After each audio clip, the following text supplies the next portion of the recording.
নির্বাচনের আগে ফের বিমান হামলা চালিয়েছে মিয়ানমারের সামরিক জান্তা বাহিনী। পশ্চিম রাখাইন প্রদেশের একটি হাসপাতালে এই হামলা চালানো হয়। ভয়াবহ এই হামলার ঘটনায় এখন পর্যন্ত ৩৪ জনের মৃত্যু হয়েছে, সেই সঙ্গে ৬৮ জন গুরুতর আহত হয়েছেন।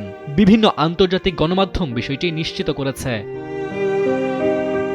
১০ ডিসেম্বর এই ভয়াবহ হামলাটি করা হয়। নিহতদের মধ্যে বেশিরভাগই ওই হাসপাতালে ভর্তি ছিলেন। এর আগে মিয়ানমারের সায়াগিং এলাকায় একটি চায়ের দোকানে হামলা চালিয়েছিল সামরিক জান্তা বাহিনী। সেই হামলায় ১৮ জন নিহত হয়েছিল। আরাকান আর্মির মুখপাত্র খাইং থুকা বিবিসিকে জানিয়েছেন, নিহতদের মধ্যে বেশিরভাগই হাসপাতালে চিকিৎসাধীন রোগী ছিলেন।